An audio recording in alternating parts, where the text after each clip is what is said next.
Bienvenue sur Africa 24 dans cette nouvelle édition du QG News. Voici les titres de l'actualité. Sébastien Ajavon reconduit à la tête du patronat béninois, blanchi dans une affaire de trafic de drogue.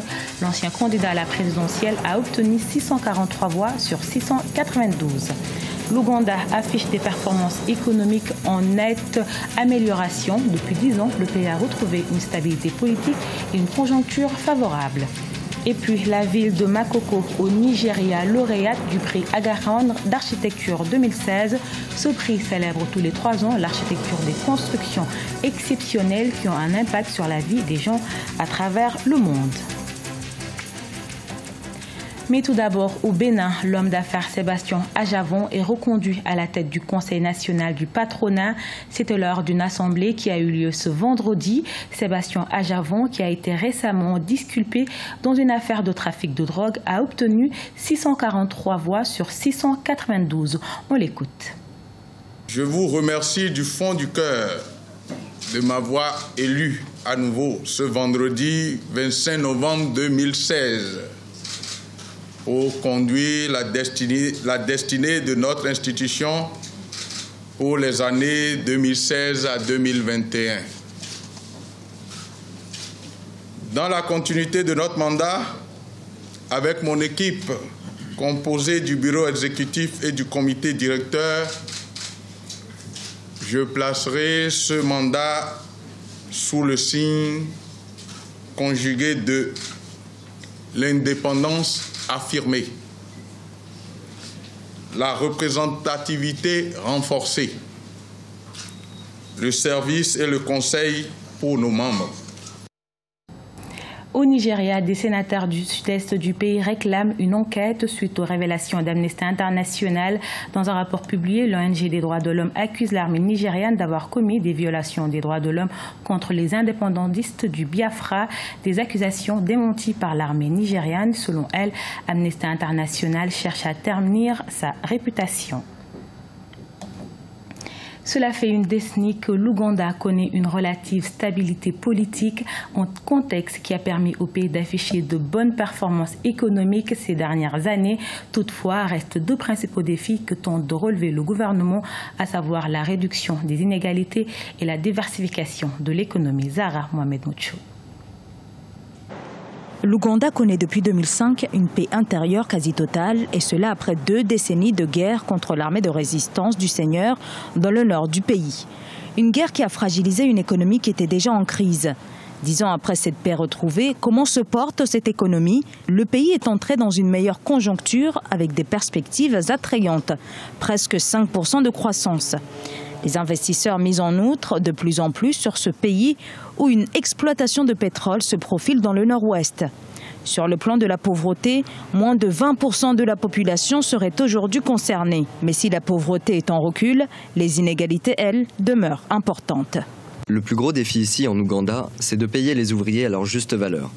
Ils payent toujours trop peu les travailleurs. Nous n'avons pas de salaire minimum. Les travailleurs locaux sont sous-payés. Par mois, quelqu'un peut gagner $100, alors qu'il travaille de 6h40 le matin jusqu'à 19h le soir. Comment payer quelqu'un qui travaille autant $100? C'est injuste. Une persistance des inégalités sensiblement liée à une économie peu diversifiée. 80% de la population ougandaise vit encore de l'agriculture. Le gouvernement n'a pas eu en quelque sorte une politique qui prévoit venir au secours ou bien donner des opportunités à la jeunesse de pouvoir s'auto-employer. Cela s'explique par le manque de vision des politiques. Ils sont plus concentrés sur comment maintenir leur pouvoir en place. Si l'Ouganda a longtemps été un modèle économique régional, au-delà des indicateurs macroéconomiques, les analystes mettent en exergue de grandes disparités géographiques. Un bilan en demi-teinte donc pour le président Yoweri Museveni, au pouvoir depuis 30 ans et dont la gouvernance est remise en cause. 25, c'est le nombre d'entreprises marocaines qui exposent à la foire internationale de Dakar au Sénégal du 24 novembre au 9 décembre 2016. À travers cette 25e édition de la FIDAK, le royaume chérifien veut offrir son savoir-faire afin de consolider les relations de partenariat déjà établies. Siamlo Victoria Sedji. Le Maroc, fortement représenté à la 25e édition de la Foire internationale de Dakar. Ce rendez-vous économique a ouvert officiellement ses portes le 24 novembre au Sénégal. La participation du Royaume à la FIDAK est coordonnée par Maroc Export, établissement national de promotion des exportations. Il s'agit pour les exposants d'explorer les diverses opportunités d'affaires qui existent sur le marché sénégalais. Le Maroc veut, à travers sa participation, apporter son expertise dans plusieurs secteurs d'activité.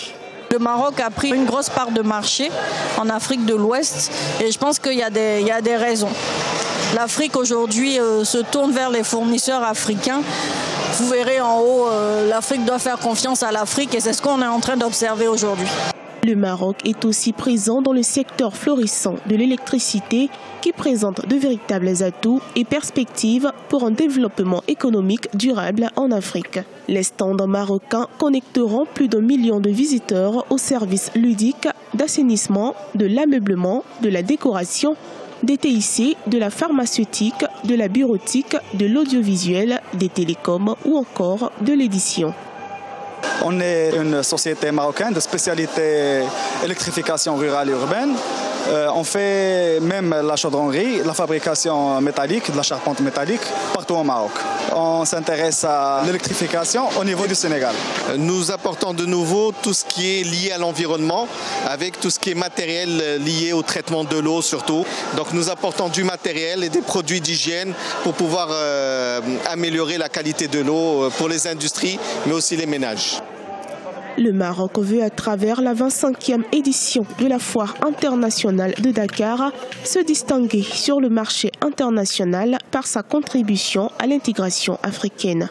L'exposition marocaine sera ouverte à la vente directe à un marché de plus de 300 millions de consommateurs d'Afrique et du monde. Ce sera jusqu'au 9 décembre 2016, date de clôture de la FIDAK 2016.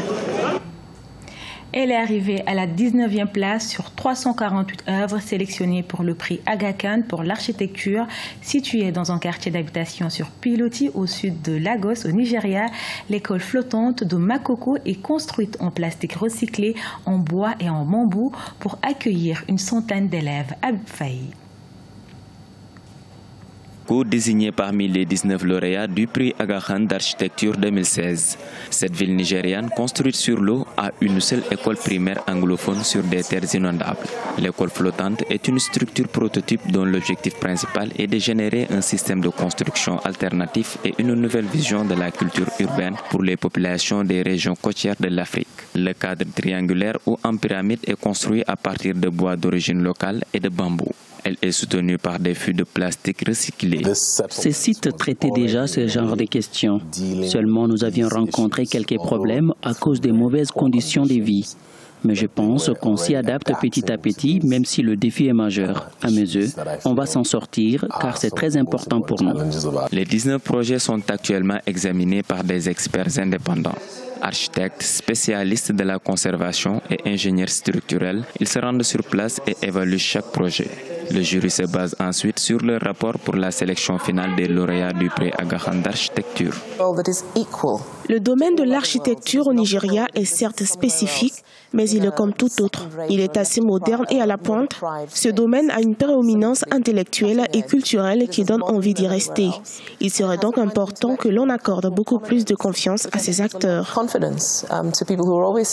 Le prix Aga Khan d'architecture a été créé en 1977 pour identifier et encourager les concepts de bâtiments communautaires originaux. Tous les 3 ans, ce prix est décerné par un jury d'architectes internationaux reconnus à des projets qui prennent en compte la dimension humaine et la notion de durabilité.